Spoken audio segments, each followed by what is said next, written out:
और उनको पहले ही इस्तीफा दे देना चाहिए था। तो हालात इतने बेकाबू ना होते। तो अब इस्तीफा दे दिया है तो क्या अब स्थिति नहीं बिगड़ेगी? अब तो और उग्र हो रही है भीड़। क्योंकि प्रधानमंत्री ने केवल इसलिए सोशल मीडिया नहीं बैन किया हुआ कि जो है अश्लील कंटेंट के चक्कर में, ऐसा नहीं है। प्रधानमंत्री तो हेलीकॉप्टर से भागने की तैयारी में है बांग्लादेश, और भाग भी गए होंगे। आप ये कहना चाह रहे हैं कि प्रधानमंत्री ने जानबूझ के ये चीजें, आप सोचिए 26 सोशल मीडिया साइट जो है बैन की गई हैं। अपने इंडिया में भी टिकटॉक बैन हुआ था, तब आप रोड पे क्यों नहीं उतरे? तब आप लोगों ने हंगामा क्यों नहीं किया? तब तो आप लोगों ने नहीं बोला बिल्कुल। प्रधानमंत्री को भी ये पता होगा कि मैं जो चीजें करने जा रहा हूँ उसका जनता पर क्या इफेक्ट पड़ेगा। कौन सा प्रधानमंत्री चाहेगा कि वो इस्तीफा दे दे? कौन सा प्रधानमंत्री चाहेगा देश छोड़ के भागना पड़े उसे? ऐसी स्थिति वो बना दे। This video is sponsored by Ram Ram Group of Companies, co-sponsored by Nature House and Bhaiya Ji Silver Coated प्रधानमंत्री ने इस्तीफा दे दिया है, जी हाँ, लेकिन भारत के प्रधानमंत्री ने नहीं। मैं बात कर रहा हूँ भारत के पड़ोसी देश नेपाल के बारे में। नेपाल के जो प्रधानमंत्री हैं केपी ओली शर्मा जी, उन्होंने इस्तीफा दे दिया है। कारण क्या था? कारण था जेन ज़ी जनरेशन का जो वहाँ पर प्रोटेस्ट चल रहा था। और उस प्रोटेस्ट के पीछे का कारण क्या था, ये बात जानने के लिए हमारे साथ न्यूज़ रूम में पत्रकार साथी मौजूद हैं।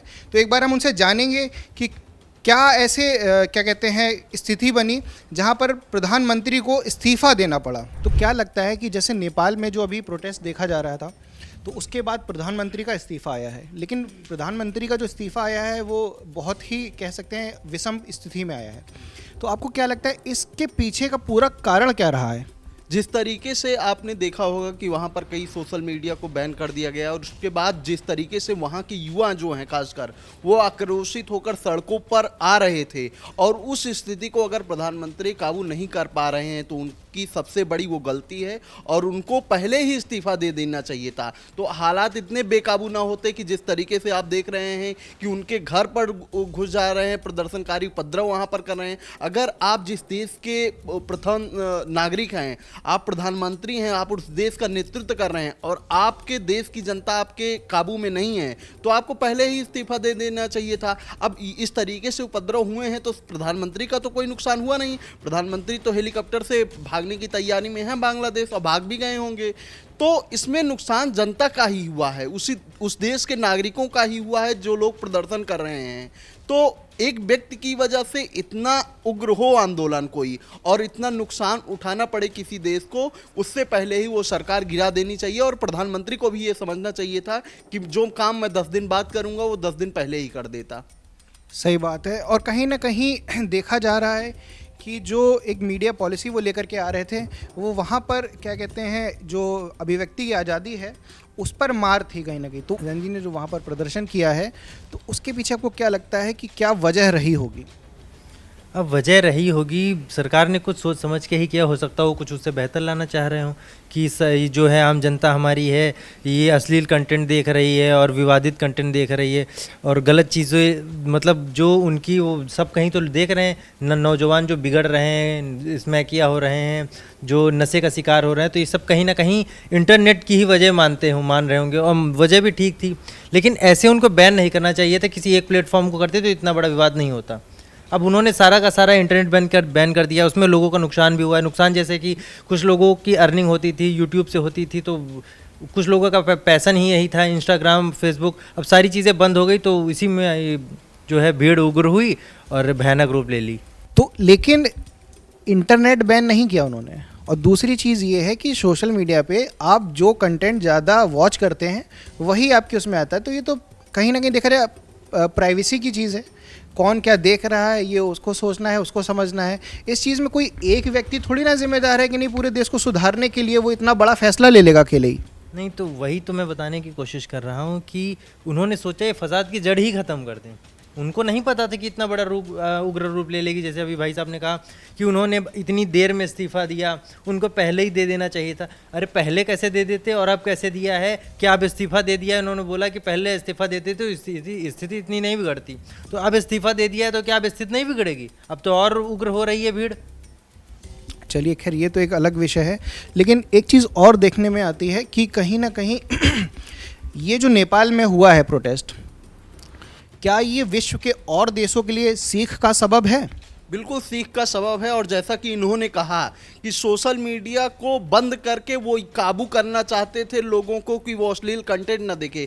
आप बताइए, ये क्रोम इस्तेमाल करते हैं, ये कौन सुनिश्चित करेगा कि ये अच्छा कंटेंट देखते हैं कि अश्लील कंटेंट देखते हैं? ये यही सुनिश्चित करेंगे ना। तो उसी प्रकार नेपाल की भी उस देश की भी जनता है, वो क्या देखना चाहती है वो सुनिश्चित करेगी। भाई बहुत सारे लोग हैं, सब लोग तो अश्लील कंटेंट ही नहीं देखेंगे, सब लोग तो उसी तरफ नहीं चले जाएंगे, लेकिन एक कुछ अपवाद की वजह से आप पूरे देश में वो हटा ही दीजिए।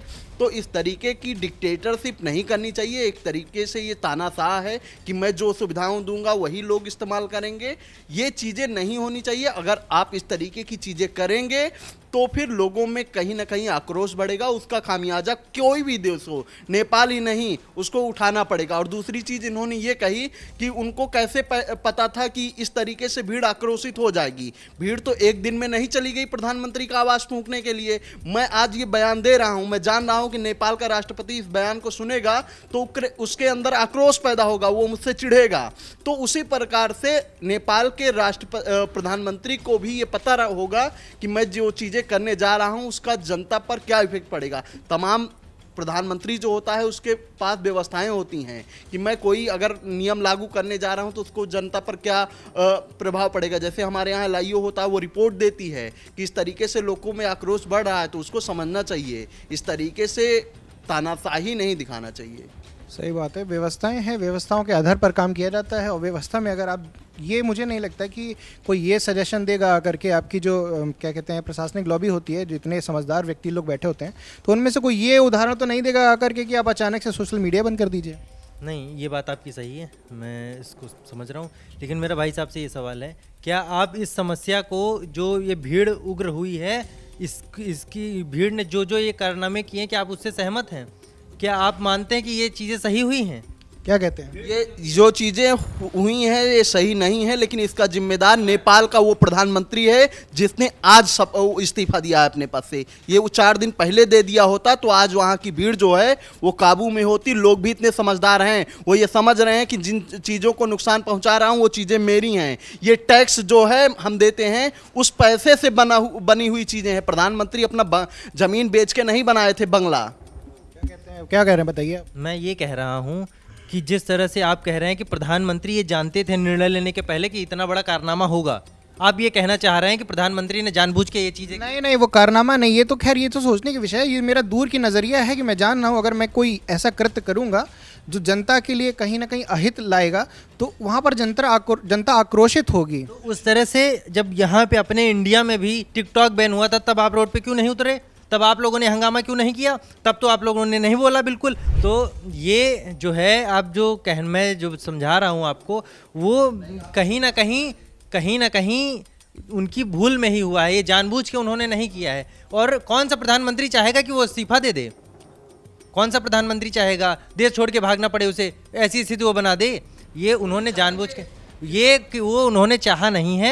अब उन्होंने सोचा हो सकता है परिस्थितियां सुधर जाएंगी, मैंने कुछ नया करूंगा, कुछ अलग करूंगा, अपने समाज को कुछ नया दूंगा, तो उसमें ये परिस्थितियां खराब हो गई। चलिए, ये तो खैर एक मुद्दा है और इस पर क्या रहा वो तो आपने देख ही लिया। प्रधानमंत्री ने जो है वहाँ पर इस्तीफा दे ही दिया है अंत में। अच्छा, लेकिन एक सवाल कहीं ना कहीं बना हुआ है कि जो ख़ास तौर पर देखा जा रहा है पिछले कुछ जो क्या नाम है ऐसे इंसिडेंट्स हुए हैं अलग अलग देशों में, तो इस इंसिडेंट से क्या भारत को कोई सीख लेनी चाहिए? भारत को सीख तो ज़रूर लेनी चाहिए, क्योंकि देखिए जो अभी बात चल रही थी कि अचानक से ऐप बंद हुए हैं। टोटल नेपाल में 26 सोशल मीडिया साइट्स जो हैं उनको बैन किया गया है। अब केवल ऐसा तो नहीं कि केवल अश्लील कंटेंट के लिए ही बैन किया गया। देखिए 2 थ्योरी निकल के सामने आ रही है। एक थ्योरी ये भी निकल के सामने आ रही है कि वहाँ की जो यूथ था, जो कि वहाँ की जनता थी, वहाँ के जो है भ्रष्टाचार से भी काफ़ी परेशान थी। वहाँ पर भ्रष्टाचार बढ़ रहा था जिसके लिए परेशान थी। और मैंने जो एक अभी NGO का नाम जो हेमी नेपाल करके जो NGO था, जिसका फाउंडर स्टूडेंट गुरुंग करके है, तो वो भी जो छात्रों को, यूथ को प्रमोट कर रहा था इस भ्रष्टाचार के खिलाफ आवाज़ उठाने के लिए। आप सोचिए 26 सोशल मीडिया साइट जो है बैन की गई हैं। क्या इसकी वजह केवल अश्लील कंटेंट या भ्रामक कंटेंट रहा होगा? असल में यूथ जो होता है वो हम इंडिया में भी देखते हैं कि यूथ जो है जब गवर्नमेंट की पॉलिसी का विरोध करता है तो रील्स के ज़रिए, शॉर्ट्स के ज़रिए ही करता है। बहुत से ऐसा नाम है हमारे यूट्यूब पे और जो अन्य प्लेटफॉर्म्स पे जो कि बड़े फेमस हैं, क्योंकि वो सरकार की पॉलिसी का विरोध करते हैं। तो ये चीज़ वहाँ भी चल रही थी। नेपाल में भी ऐसा था कि यूथ जो है गवर्नमेंट की पॉलिसी का विरोध करता था सोशल मीडिया के ज़रिए, और भ्रष्टाचार वहाँ पे एक बड़ा मुद्दा था। ये जो जेनजी प्रोटेस्ट नाम दिया गया है, ये नेपाल की गवर्नमेंट के द्वारा नाम दिया गया है। असल वजह केवल सोशल मीडिया को बैन करना नहीं है, असल वजह यह है क्योंकि यूथ की आवाज़ को दबाया गया है। जो भ्रष्टाचार के खिलाफ आवाज़ उठ रही थी उसको, और अभिव्यक्ति की आज़ादी पर एक चोट तो है ही। ये किसी भी देश में होगा तो वहाँ पर ऐसा ज़रूर देखने को मिलेगा, ऐसी स्थितियाँ ज़रूर देखने को मिलेंगी। अब भारत में ऐसा इसलिए संभव नहीं क्योंकि भारत की देखिए पुलिसिंग व्यवस्था बहुत ही मजबूत है। नेपाल के अलावा या किसी भी अन्य देश के अलावा यहाँ पूरी तरह से डेमोक्रेटिक नेशन है। नेपाल में उतनी डेमोक्रेसी मजबूत नहीं है। यहाँ की पुलिसिंग व्यवस्था बेहतर है, यहाँ की मिलिट्री इतनी सक्षम है, अर्धसैनिक बल इतना सक्षम है। कुछ भी चीज़ें, हमने किसान आंदोलन देखा, अगर कोई और देश होता तो बहुत गड़बड़ हो जाता। यहाँ पे कितने महीनों तक, बल्कि कह सकते हैं कि 1 साल तक जो सिंधु बॉर्डर था दिल्ली वाला, उसको किसानों ने जो है बंद करके रखा पूरी तरह से। हम लोगों ने कई बार प्रदर्शन को आक्रामक होते हुए देखे, लेकिन इस अंजाम तक नहीं पहुँचा क्योंकि हमारी पुलिसिंग व्यवस्था ऐसी है और मिलिट्री का ऐसा है, गवर्नमेंट का कंट्रोल है। तो ये सब चीज़ें बहुत ज़्यादा मायने रखती हैं किसी भी देश के लिए। और जो बात कही वो बात सही है कि जो है भ्रामक चीज़ें फैल रही थी, असल में भ्रामक चीज़ें फैल रही थी, लेकिन जो मेन था, जो इसके पीछे भ्रष्टाचार की थी, ये वजह है, थ्योरी निकल के सामने आ रही है। वो आगे कई मीडिया रिपोर्ट्स में सामने आएंगी खुल करके, चूँकि प्रधानमंत्री ने केवल इसलिए सोशल मीडिया नहीं बैन किया होगा कि जो है अश्लील कंटेंट के चक्कर में। ऐसा नहीं, इतना बड़ा मुद्दा नहीं होता, किसी भी राजनीतिक पार्टी के लिए इतना बड़ा मुद्दा नहीं रहता। ज़रूर इसके पीछे करप्शन का मुद्दा रहा है और वहीं निकल के सामने है, इसीलिए सोशल मीडिया बैन किया गया। वहाँ का यूथ आवाज़ उठा रहा था।